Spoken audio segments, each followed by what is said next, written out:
بسم الله الرحمن الرحيم. الحمد لله الذي هدانا لهذا وما كنا لنهتدي لولا أن هدانا الله، حمدا كثيرا طيبا مباركا فيه. الحمد لله عدد خلقه ورضا نفسه وزنة عرشه ومداد كلماته. اللهم صل وسلم على عبدك ونورك حبيبنا والشفيعنا سيد المرسلين، إمام المتقين، أمير الأنبياء، سلطان الأولياء، سندنا محمد النبي الأمي الأمين، وعلى آله وأصحابه وأنصاره وأتباعه أجمعين. لا أسألكم عليه أجرا، إن أجري إلا على رب العالمين. اللهم وفقني لبيان ما يحتاج الحاضرون إليه وما يصلح أحوالهم. إلهي أنت مقصودنا ورضاك مطلوبنا، فأعطنا كلنا محبتك ومعرفتك. بيك الله تبارك وتعالى همّاňiziň taat ve ibadetlerinizi, salih amallarinizi, Hudaý üçin oturşuklaryňyz we mehabbetleriniz we tamam duaýy haýrlaryňyz lütfu keremi bile kabul edip de hemmäňize iýil gün içeriňiz, dost ýaryňyz, kawm ohyşyňyz, enataňyz, ogul gyýdyňyz dünýä we ahiret saadet, gönenmek, ýüzaklyk bersin inşallah. Hudaý Taala ýurdumuzy parahat edip, watanymyz emniyet bolup, dinimiz, dünýämiz abatlykda, içerdaşarlar bilen mehabbetde ýaşamagymyzdan aýyrmasyn inşallah. Gözümüzün nuri, başımızın tacı, rahmetul lil alemin Muhammed Resulullah sallallahu aleyhi ve sellemin mübarek 60-njy ýaşynda Haybar feth bolup ahyrky gürrüňlerinden inşallah Hudaý köklediginden bigijide de Haybar feth bolanyň ahyrlaryna iki tane bolan wakyany hyzmatyňyza ýetirip, içinden almaly dersler, içinden bir gowy düşünilmeli, hakykatan bilmeli we içinden bir gysgadyk gelýän soragyň jogaby bile inşallah Allah Taala köklediginden hyzmatyňyza ýetirersin inşallah. Haybar jeňiniň öwýanna jaa rajulun minal a'rabi إلى رسول الله صلى الله عليه وسلم فآمن به واتبعه. Geçen hefte ahirki daqiqalarına vaqt bolmany bir hefte qalan gürrüňlerden. Oyun üstünde, mal üstünde ýaşap bilen Araplarň biri Peygamberimizin mübarek huzuruna gelip musulman bolup aham faqala uhajiru ma'aka. Men nipterim bir fursat gelse, sen menen bir ýaňa gitmeli bolsa men gitjek diýip, bir jeňe ýa bir ýurda gitmeli bolsa, men din islamyň hyzmatyny diýip durup durýan sahaba. Fa awsa bihi sallallahu aleyhi ve sellem ba'da ashabihi. Oň Peygamberimiz sahabalarynyň birine şunu saklaň, çaý suwun berin, gözden diýip birine tapşyrypdyr. Bir her hal bir neçe wagt şoň öýünde bolmaly bolupdyr. Oham Haybar jeňi bolanna ýanky adam Peygamberimiziň ýanyndan Haybar jeňine de gidipdir. فلما كانت غزوة خيبر غنم رسول الله صلى الله عليه وسلم شيئا فقسمه، وقسم صلى الله عليه وسلم للأعرابي فأعطي أصحابه ما قسم له. Oham bir neçe qalaları fethedillerine, Haybar'ın bir neçe qalasını fethedillerine, kan içinde iviçli ve beyleki amval, mal varmıştı, mata varmıştı, cins varmıştı. Allah Teala da Peygamberimize o Müslümanlara halal eden zadi, bir Müslüman kafir cin olsa, kafir iyidine serfilip kaçsa, arada kafirin qalan iyibiçkisi, kafirin zadi, eslehesi ya nemesi olsa, Müslümanlara halal şu. Onun adına Türkmen olca deyip aytiye. Mali ganimet diyerler şu. Beherhal, şu olcadan Peygamberimiz bir miktar yetip, bunu sahabaların adına bölüptür, ve yankı teyde gelin, teyde Müslüman mol cenge meydanı gelin, Müslümanın payını koyuptur, şomuğu yokmuştuk.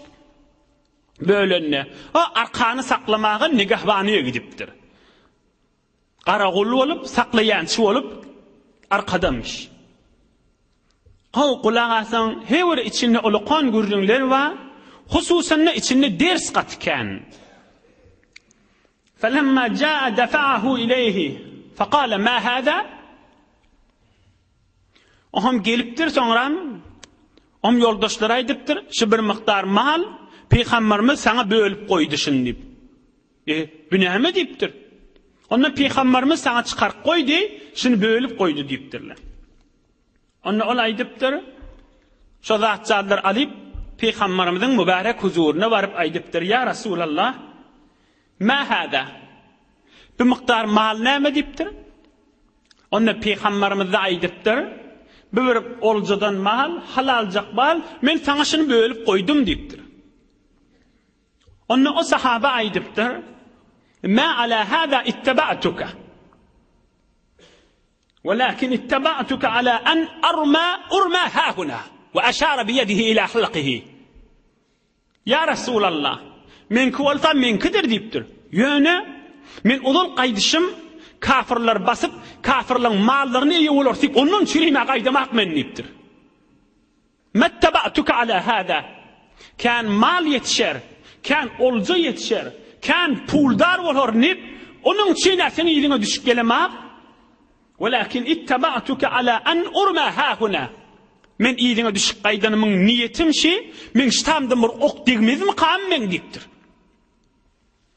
فقال صلى الله عليه وسلم إن تصدق الله تعالى يصدقك إن تصدق الله تعالى يصدقك Onna aydıptır, sen kefit çının menen aydiyan bolsan, Huday için çının menen aydiyan bolsan, Huday sen çınını yüze çıkarar deyiptir. Eğer çının menen aydiyan bolsan, Huday sen çının yüze çıkarar. Sümme nehada ila qitalil aduvi. Aham ceng meydanı gidiptir. Şol Hayber feth bolanna, 20 tane sahabadan şehit bolya. Şon biri yankı täze Müslüman bolanmış. Aham cenge gidiptir. Qalan qal'alar fethetbäge, onda doğur boyundan ok deyip bätinden yip ağından çıkıptır. فأتي به إلى النبي صلى الله عليه وسلم وهو مقتول. Ol Peygamberimizin yanına aytdı da, men de mallan çüreyim gelemek, men şu boynumdan bir ok deyip bätinden yip ağından çıkmarım mı ka? Men şundan çüreyim geldim deyiptir. Edil aydışı yanlı boluptur. Aham Peygamberimizin mübarek huzuruna getiriptirler. Peygamberimiz näme deyiptir? Huwa? Qalu na'am. Halki koyun üstünden gelen çarva Müslüman şimi deyiptir. Türkmen çarva diye koyun üstüne yaşayanı. O bir eyip kelime değil ha. Şehirde yaşayanı Türkmen çomur diye, koyun üstünde yaşayanı çarva diye diye. Aham, şu koyun üstünde çarva täze Müslüman bol, boyununu işaret eden sahaba mı şey deyiptir? Am aydıptır la Havva deyiptir. Peygamberimiz aydıptır, sadakallahu Teala fesaddakahu. Bir çını bilen aydıptır, Huday da mın çınını yüze çıkardı. İyini näme bolsa gawy. Peygamberimiz näme dem bolsa gawy. فكفنه النبي المصطفى صلى الله عليه وسلم في جبته ثم قدمه فصلى عليه. Aham Peygamberimizin bir dolanıp duran bir giymemeğindeş bir adı varmış. Şonu mübarek gerşinden çıkarıp, şonu yankı şehit bolany kefen edipdir. Özünün mübarek giyimini yankı şehit bolana kefen edipdir. Aham ewe geçirip şu taada bazı sahabalar bilen Peygamberimiz imam olup ona cenaze okuyuptur. Aham dua ediptir. Duasını var. Allahümme hâzâ abduka haraca muhaciran fi sabilika qutila şehiden ve ana aleyhi şehidun. Akhracahu'n nisâiyyu ve tahâviyyu vel hakim. Dua ediptir Peygamberimiz. Ey bar Hudaya, şuur men sahaban, men yarlımın biri, şu Huda için din izzet tapsın deyip çıktı, ödü de şehit bollu, men de şuna şayet diktir. Men de şuna şahat bolyan deyiptir. Men de şuna guvah beryan deyiptir. Men de şuna şahitlik beryan deyiptir. Şula adam Huda için çıktı ve şehit de bollu deyip dua ediptir.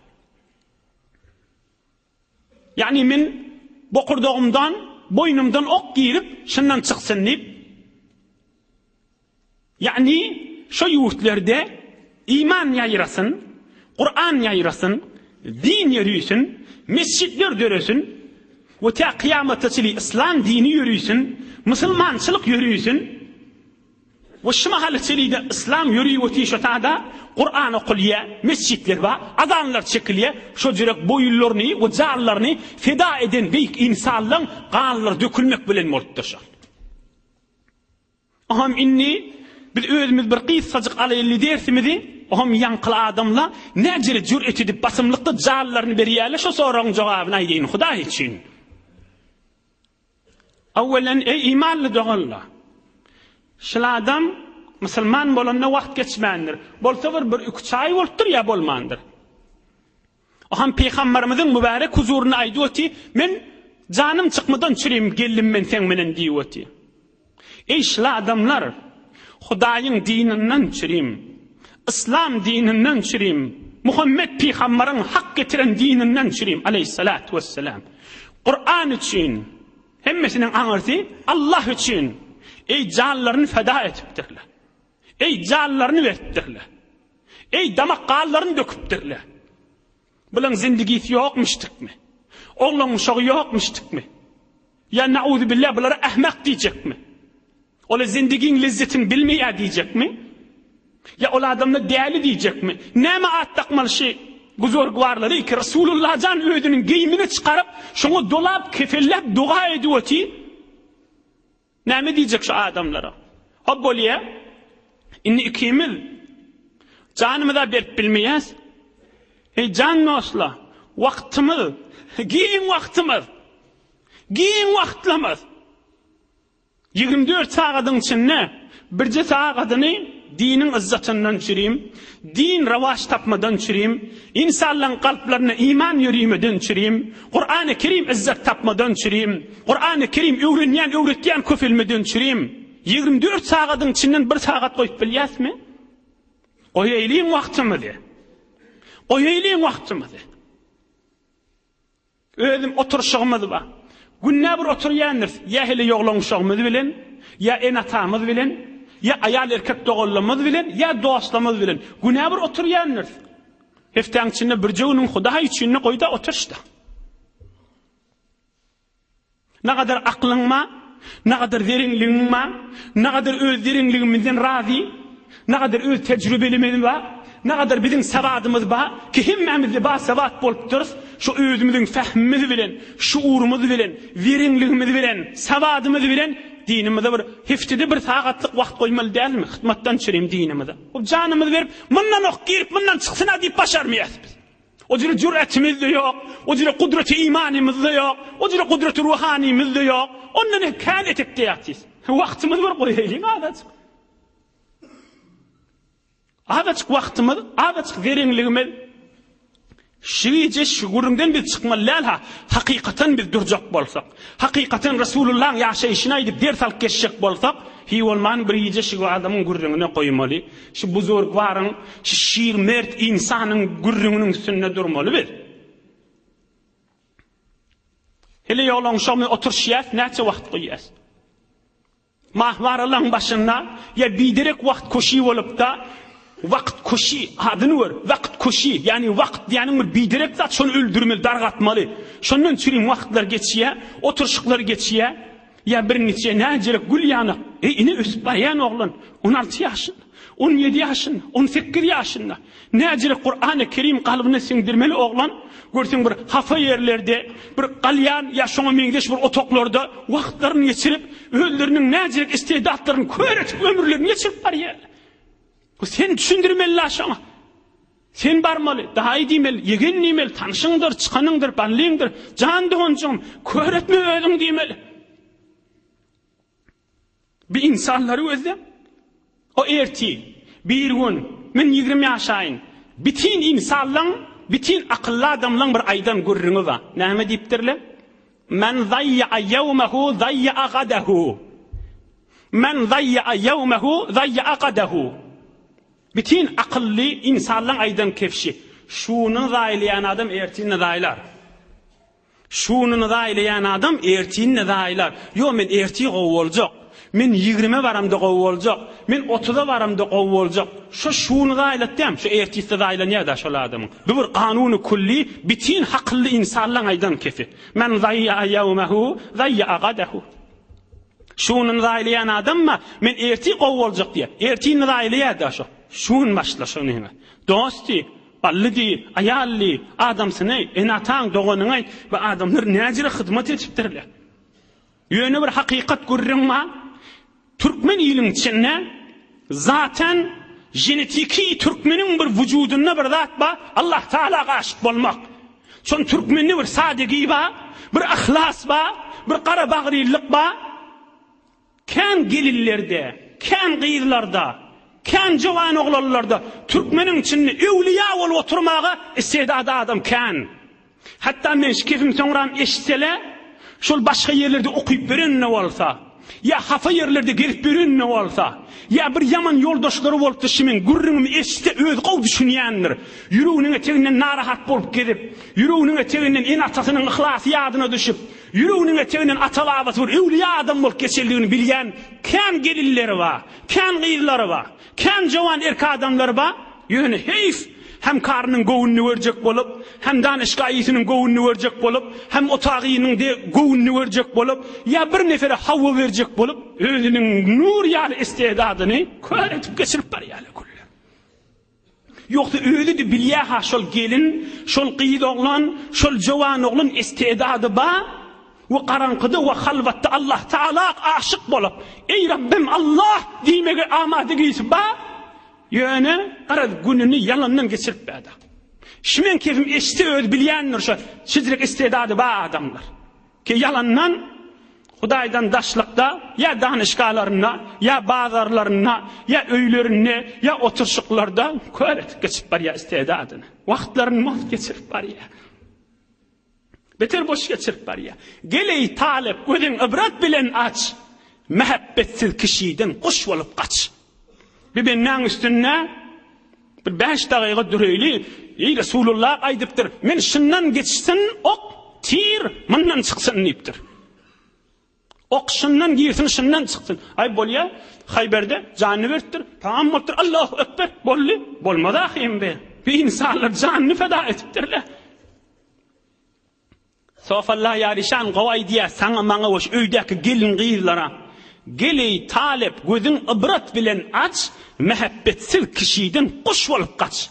Kuş nagat adamdan kaçak, vaktiki görýän hemsayan, vaktiki görýän ya öýüňde ya daşarda, Hudaya mehabbeti yok adam menen oturşýan, kuş yanak bolla kaç şol adamdan. Vererdir. Sen köretip barýandyr. Bir qysgaçyk soragyň jogabyny aýdyn, o hem geçeýin. Şol adamlar näjire janlaryny beripdir kan? Yani näme? Beyin rahati, men canımı verecek deyip öldürün ortağı oklayalım. Bir düşünün yerlere başlan. Bir imanlarının çok durun yerlere başla adamlan. Edin zamanın adamları hemmami dünya boyunca ne kadar dünyaya aşık. Canlarını verecek ama şu pulu alacaklar. Şu miktar öy alacaklar. Doğundan kesilecek, dededen kesilecek, ayarlığından kesilecek. Hiç kiminin katlaşacak kadın ama şu pulu alacaktan, şu yeri alacaktan, şu öy alacaktan, şu yurdu alacaktan. Edil şol adam, şu zamanın adamlar dünya aşık, olar dine aşıkmıştık. Her zattan ayrışık, görýär kimin ilginin içinde? Her zada razı, emma şu dünya yetişecekten. Emma ola her zada razıymıştıkle, şu dine yetişecektenmiştikle. Şu dine hizmet edecektenmiştikle. Hop, näjire şol adamla öldün razı etýär? Hazreti Mevlana bir beytinden cevabını aydiye. Men mana aydiyanym şol adamlara bir wagt gümanymda şek waswasa gidaman. Näjire öz jallaryn helak etipdirler. Näme ýolun şon äpbertdirler. Näme bijire bolýar diýipde fikrimiz ol beýik insanlara harap bolamasyn. Hizome tire harife nar şot, tiregi reftu hemu anvar şot. Hizome tire harife nar şot, tiregi reftu hemu anvar şot. Ağaç, qur ağaç odun näme ýaraýar? Hiç tadı. Qur ağaç da emma özüni feda etýär odun içine. Odun içine oklanýar, näme bolýar? Yanýar, tamam bolýar. Emma näme bolýar? Nur bolýar. Ýalqym zetýär. Çoýanyp durmaga haýryn ýetirýär. Emma şu duran ýerine näme haýr etýär qur ağaç? Hiç tadı. Emma özüni feda edýär, özüni oda oklanýar, tamam bolýar, tutsa bolýar diýär. Emma näme bolýar? Hizome tire harife nar şot, nar diýen ot. Tiregi reftu heme envar şot. Odunun ağaçlığı, çürüklüğü galmaya. Nur bolýar. Dur şunda nur bolýar. Odunun ot ýakdan görün diýje. Dur şunda nur bolýandyr. Bir insanlar özünün kalbotlaryny, özleriniň cesetlerini feda etipdirler dininden çürüm. Nur bolup beşte gaşyn gitipdirler. Hakikat görürler. İnsan malı var, şunu berýär Huda üçin sadaka. Pulu var, zekatın berýär. Yani näme? Mal kemelýär? Ýok, içindäki ruhuny awdurlýar. İçindäki ruhuny nuraniyet diýär. Adam namaz okuyýar, içindäki ruhuny nuraniyet diýär. Adam tomsun güllerini arada tutýar, içini nuraniyet diýär. Ağaçlyk däl ol. Zekat berinin maly kemelmeýär. Ruhu geyfet diýär. Ruhu nurani bolýar. Ruhi ýalfylýar. Bir adam hacı gitip gelýär Huda için malyk tökünmedi. Mal harç etmedi ki ruhunu awdurlady. Haçan belli bolýar şo? Ölünni ruh çykanyny belli bolýar. Ölýär ruh aýrylýar da ruh şat bolsun diýip dua etmeýäsmi? Näme diýip el aýagy şat bolsun diýip dua etmeýäs? Näme diýip aýrylan adamyň kelletine dua etmeýäňiz? Näme diýip aýrylan adamyň galbine dua etmeýäňiz? Näme diýip aýrylan adamyň magzyna dua etmeýäňiz? Näme diýip aýrylan adamyň el aýagyna ýaňak doğdugyna akçy diýişine dua etmeýäňiz? Ruhu şat bolsun niýäňiz dämi? Şo ruhu şat bolsun, şo zatla bilen ozal özüniň ruhu şat bolýar, oňam ruh kalbotdan çykýar, cesetden çykýar, asmanlara gaşyn barýaka ýalfyllak gitýär. Şonu bilýär, ol arada tutupdyr, ruhuny ýalfyllatypdyr. Ol zekat beripdir, maly kemelmendir, ruhu artypdyr, ruhunyň nury artypdyr. Oňam ol biradem ike pul berýär, pul bereketli bolýar. Ol adam ike mal berýär, maly bereketli bolýar. Alym berýär, almy bereketli bolýar. Jan berýär, jany jallara goşulyp jany bereketli bolýar. Şondan üçin ol adamlar janyny beripdirler. Ene sadece olur. Nan dahi az bahri haq nanat dahand, jan dahi az bahri haq janat dahand. Bir adam pul sadaka berýär, bereketli bolar diýmeýärmi? Alym berýär, alymyň bereketli bolar diýmeýärmi? Diýäle, janyň mesende janyň bereketli bolýar. Janyny jallara goşýarlar. Janyny jallara goşýarlar. Janyny jallara goşýarlar. Şondan üçin bir insanlar hakykatan şoňa düşünüp janym feda diýenmişdikler. Qur'an-ı Kerimde hemmäňiz okuýýaňyz. Laha ma kasabat we alayha maktasabat. آمن الرسول çenneba laha ma kasabat ve alayha maktasabat. Qowlugy diýen özüňden çürim qowlugy diýen diýipdir Hudaý Taala. Puluny sadakaň berýän mescide ya dine hyzmet etýän ya fakir adama berýän ol garyby qowlugy etdiň mukadime öz ruhuňa qowlugy etýän.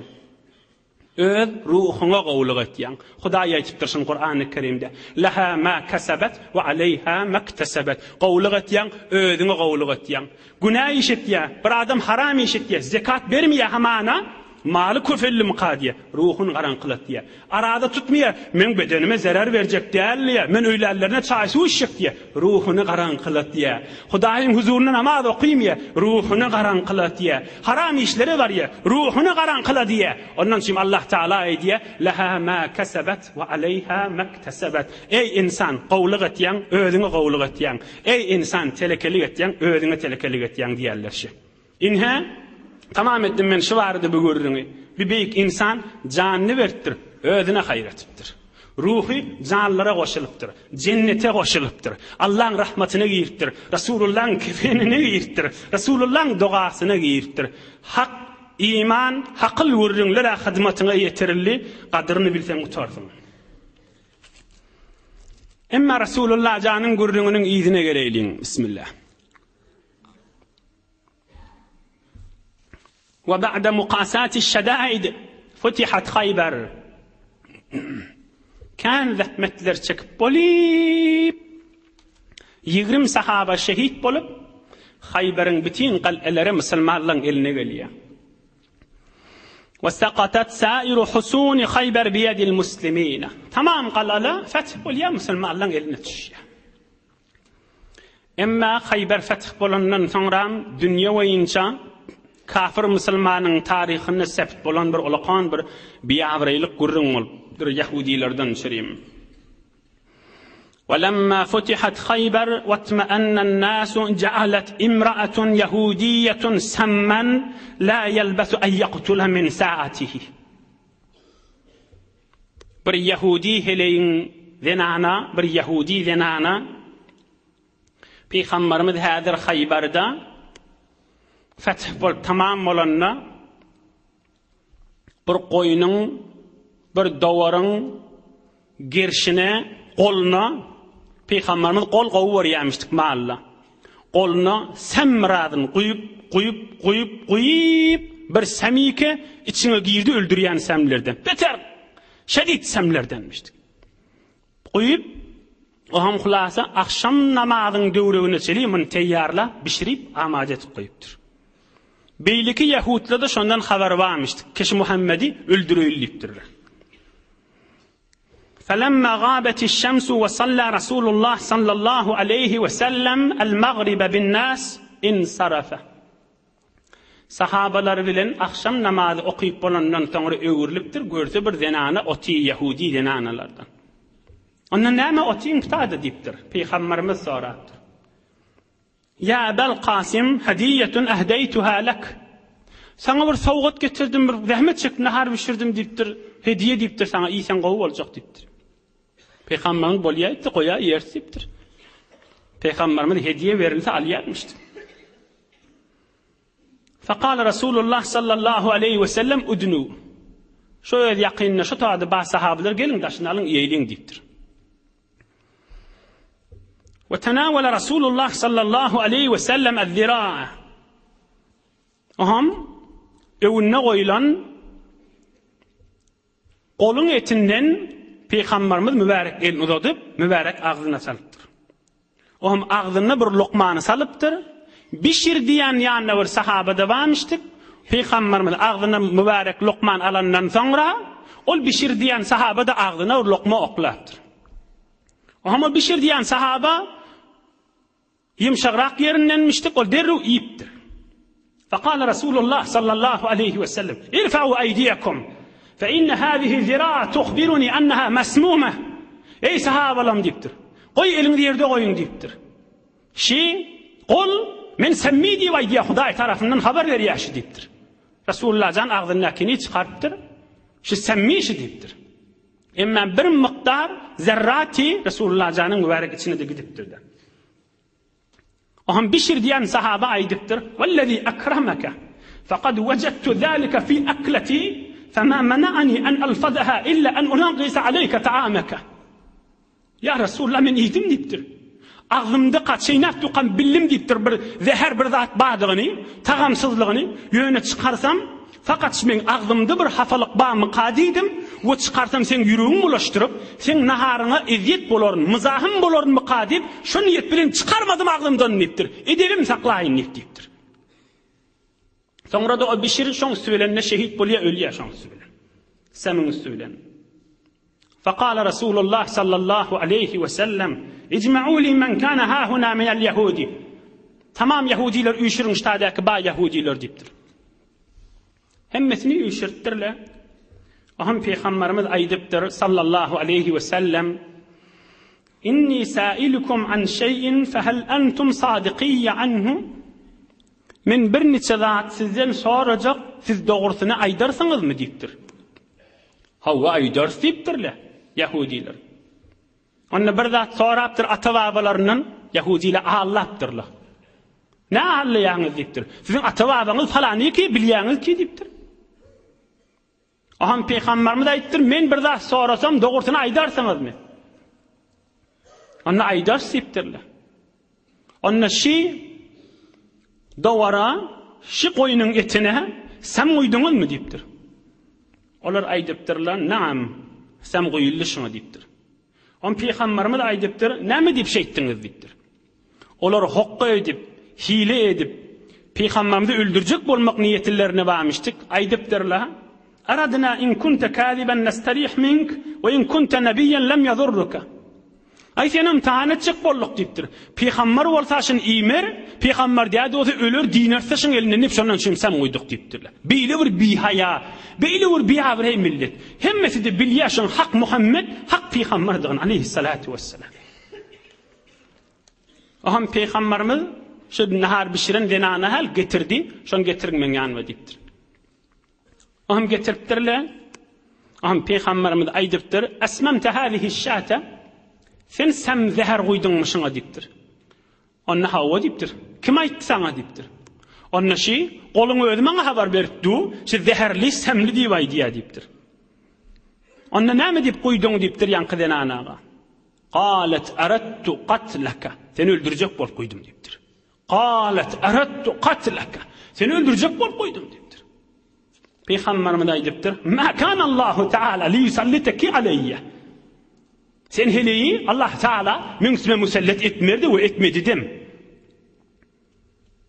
Sen den anani Huday Teala münsime musellet etmedi ve etmedi dem dipdir. İyidin hem olsa gowy. Ilm zamanına yaşap beren insan fakat musulmanlygyň gurrunde bütün insaniyeti eşitdirmeli. Şu beýik insanyň Resulullah janyň gurrungyny. Asr ilimde, asr teknolojide, asr kompýuterde, asr faza dip agzyny doldurup da ilmiň içinde ýaşap bäsleýän insanyň eşitmeli gurrunlary şi. Qala al-ashabu radiyallahu anhum ala taqtulha? Ya Resulullah öldürmeýäňmi dipdir. Peygamberimiz aýtdy, "La ve lem yeta'arrad laha ve lem yuaqibha." Geçtim dipdir, gidip dipdir. Afwetdim dipdir. Geçtim dipdir. Bir kep bilen tamam etipdir. Qala la ve lem yeta'arrad laha ve lem yuaqibha. Bütün tarihte bağırınşı. Yahudilerin tarihinde bağırınşı. Geçtim dipdir, gidip dipdir. Yani sonra ol sahaba şu semminin ölüye, semminin ayrılıya, on şoň üstünden kısas edip on doğanlarına şuna diye geçtiğiniz de kısas ettiğiniz de öldüğünüz bilýäňiz diye. Olar da bir kısas etjek dip şonu öldürilýär. Emma Resulullah janmen öz hakkym geçtim dipdir. Wahtajama alal kahil ve amara men akala minha bil ihtijam. Derro hijamet ediyane arkadan çırtıp kan aldırıptır Resulullah can. Şu semin eserler ayrılsın deyip. Her kimde şuna hardan iyen mi olsa basımrak hicamet etsin, arkasından çırtıp kan aldırsın deyiptir. İnsan bütün tarihinde şicirek bir kaviyül irada, şicirek bir kaviyül himmet, şicirek bir dayavlıklı övde, şicirek bir sabırlı adam gördüm kan tarihi beşer, Muhammed Peygamber yani aleyhissalatu vesselam. Peygamberimiz doğunu ve dünya geleni ver eşitip duruz, bütün zererler, eziyetler, kelle ağırlar başına ba. Ama hiçbir bernama, hatta ahirki adamın yüreğini ağırtacak, adamın alıp barayan yolundan çürüyüm adamı hastetecek, ne kadar ruh revanına, ne kadar yüreğine ağıran düşecek, adamı sen verilse, o da gözünün ağrına seni öldürecektim deyip verilse, Hudaya men yadadım şu bernamalardan diyene ağ. Bilin zamanımız fikretten görün. Fakat şikayet, fakat zeyrinmek, Türkmen şikayete zeyrinmek diye. Men düşmanımken, bana eziyet berýänken, bana näme etýänken, yoksa men zor tesbih aýtýän, men namazyma gaýym, näme diýip men düşmanymkenligini bilemä. Bizim düşmanymyz ýok ki. Resulullah jan görün. Aleyhissalatu vesselam. Haýsy bir eziyetler, haýsy bir bernamalar Resulullah jany alyp galypdyr. Peygamberimizin alyp barýan ýolundan alyp galypdyr. İzine kulak asın. عن عائشة الصديقة رضي الله عنها قالت كان النبي صلى الله عليه وسلم يقول في مرض موته الذي مات فيه إن من عائشة الصديقة رضي الله عنها Peygamberimiz 3 yıl şondan sonra 63 yaşında ayrılacak bolup dünýeden geçecek bolup tuqada aýtdy. Ya Aişe ما أزال أجد ألم الطعام الذي أكلت بخيبر شol Hayberde iyen zeherin ağzı içimde häzirde bada dipdir. Şol Hayberde iyen nahar, Hayberde iyen tahamın zeherin eseri şu içimde wagt bana eziyet berýärdi da şu mahalla ba inni dünýeden geçimde ayrılar dipdir da. Yani şu ýagdaýyň içinde de Resulullah jany hiç bir aymen narahatymken bana eziyet berýärlerken, men günüm näjire bolarkan, men ýadadım şu dünýeden, sert boldum, birar boldum, dünýe nagat bana tarik jaýmışdyk, şu zatdy aýtmandyr. Näme diýip? Ýanqywryň ruh nuraniymişdik. Ruh Allah bilenmişdik. Ruh por bereketmişdik. Ruh ýalfyllapdy. Düşüneýliň şuuruna jowan dost ikimiz. Adamyň içinde ulaqan dert baý bolsa, İçinde olaqan dert baý bolsa, barmagyň ujundaky bir kart, bir bıçak, bir zat tiýip urupdyr. Şoň daşyna çes burup, ýa gursatyp, özüňi gowuldanyň näme peýdasy içinde olaqan dertle tutup duqa. Hoş ketmen içindäki derdiňi ondan soňra daşyna ýetiş. Bir ilgun dünýe boýunça näme bolupdyr? Fakat daşa ýetiş bellen. Ruhda dert çekýär. Ruhunda olaqan ýymryk ýanak yaralary bar, onu inneleme. Ona aslan ahmiyet berilene Resulullah can ruh nuraniymiştik. Ve sen Müslümanına şu Resulullah canın idine düşsen nuraniyet, ruhaniyet, lezzet, bereket ve dünyadan hastagi bolmani, dünyadan yadamani, dünyadan sert bolmani şikayetin adalar. Ahirkice defsaydın 5 dakikada tamam edeyim. Haya mevrette. Son over gurruna girsem vaqtda az olacak ya on salatım aytmalı olacak. Ey bir Yahud millet nagat bir hayamıştıklar. Özleri aydı oti hak peygamber fakat düşmançılıktan bir kabul edemediği idine düşecek değerli. Ozolla geçenler Kur'an-ı Kerim'de de var peygamberleri öldüren millet. Şu Resulullah canın aleyhissalatu vesselam hak peygamberliğini bilip durup yeni nahara zeher koyup evine kaşın nezire uzatmalı. Adam Allah Teala'dan haya etmeliğemay. Bilimi utanmalyalmay. On gurrunu peygamberimiz näme diýipdir şonu aýdyp tamam edeýin. Innal hayaa wal iimana qurina man fa iza rufi'a ahaduhuma rufi'a al-akhar rawahu al-Bayhaqi. İçerlemede özümüz gow düşünüp düşündireýin beýlik içerlemede dostlamyda da peygamberimiz aýdypdyr. İman menen haya yani yüzün suwi yani adam bir günah işetjek bolanda Hudaýdan utanmak iman menen haya ikisini Hudaý bir yerde goýdy diýipdir. Eger iman aýrylsa haya da aýrylýandyr. Eger haya aýrylsa iman da aýrylýandyr. Bir adamda iman ma haya ýok bolmaz diýipdir. Bir adamyň imany bolsa hayasy bardyr diýipdir. Emma bir adam bir haya olsa imanı da yoktur. O ikisi bahem yavşarıklı biri deyiptir. Peygamberimiz de aytıptır şeker. Allah Teala'dan dilemeli olacak. Hudaýa men yüzüm suwly bolsun deyip. Hudaýa men bir hayalı adam bolayyn deyip. Awwal Allah Teala'dan haya etmeli. Bir adam haram iş etjek bolanna utanmaly öýdi. Hudaýa men şeýtipdir den azamatyň beraberine deyip.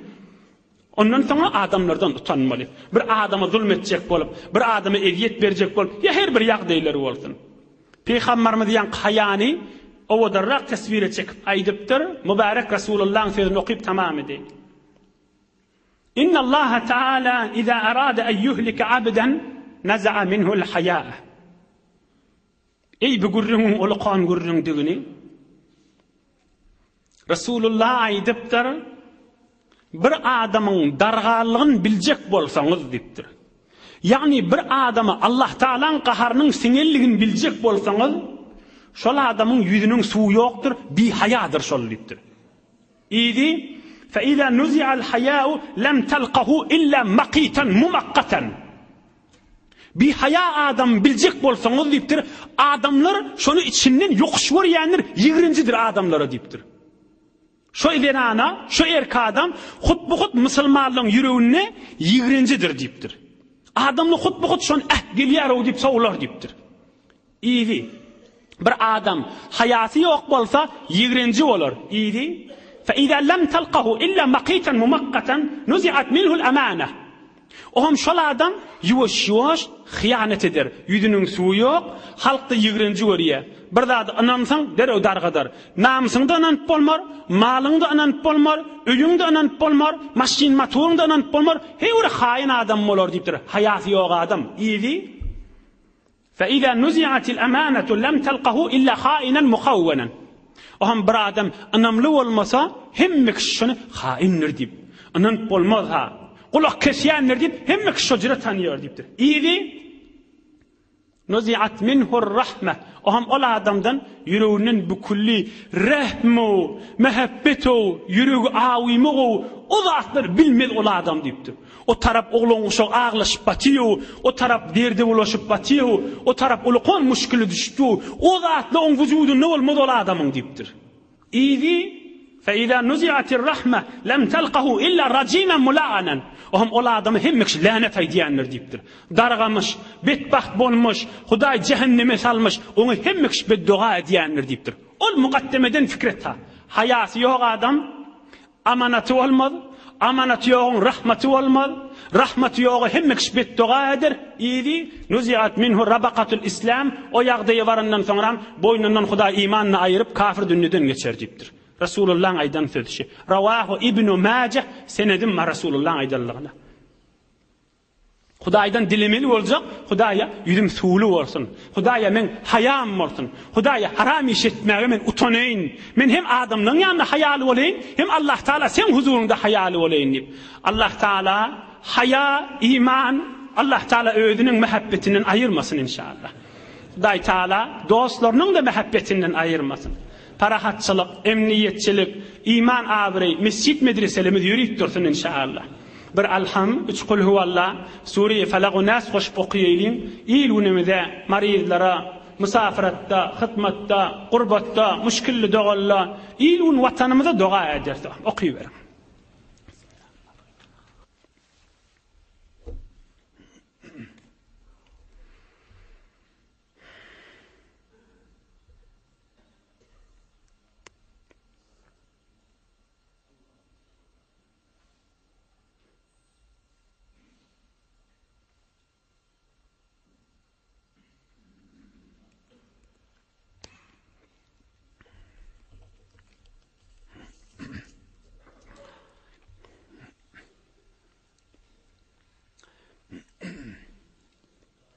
Subhan rabbika rabbil izzati amma yasifun ve selamun alel murselin velhamdülillah. Pira ilahen baden pira.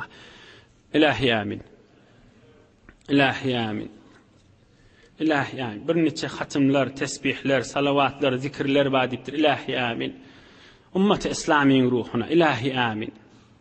İçeride daşarlarda hemmelerine dua ediyor. İlahi amin. İman, avre, haya, içerilerde mehabbet, vatan emniyet, ağzı birlik, mescid meclise yürüyüp durmak. İlahi amin. İlahi amin. Kabullur inşallah. İlahi amin. Amin ya mucibet davat. İlahi amin. Birahmetke ya erhamer rahimin. Maşallah. Yoldaşlarını yardımdan çıkarmak. Bereket.